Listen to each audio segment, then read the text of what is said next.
ज्या प्रकारे नेहमीच्या पद्धतीनं आपणच निर्णय घ्यायचे, पण या मंत्रिमंडळामध्ये त्यावेळेची संपूर्ण शिवसेना होती, उद्धवजी त्याचे प्रमुख होते, शरद पवार साहेबांची पार्टी पूर्णपणे त्या ठिकाणी होती आणि काँग्रेस पार्टी पण होती. या सगळ्यांनी मिळून याला मान्यता दिली, आम्हीच नव्हतो.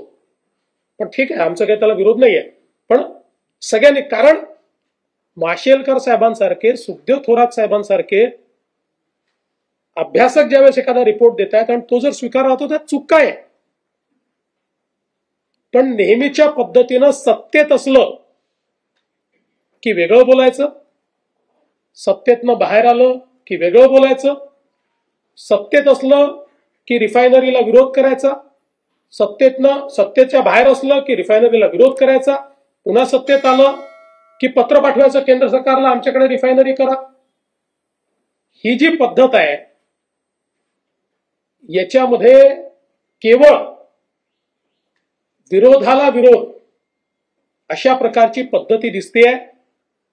त्यामुळे खरं तर पहिला प्रश्न म्हणजे या सगळ्या प्रक्रियेत राज ठाकरे नव्हते, कारण त्यांचा मंत्रिमंडळातही नव्हता, अपोजिशनलाही कोणी नव्हता.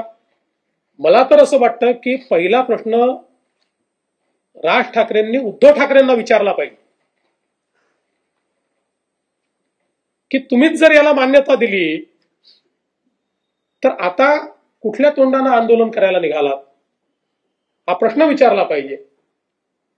पण आम्ही ही भूमिका ज्या दिवशी दुसरा GR काढला त्या दिवशी आम्ही भूमिका मांडली की आम्ही सक्तीची करणार आहे. आम्हाला अशा प्रकारचे जे विषय आहे हे विषय सर्वानुमते करून घ्यायचे आहे.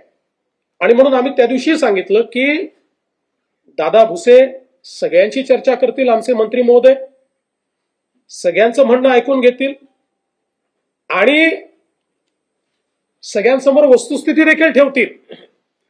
कारण अकॅडमिक बँक ऑफ क्रेडिट मध्ये तिसरी भाषा शिकली नाही तर आमच्या मराठी मुलांना तिथे मार्क मिळणार नाही.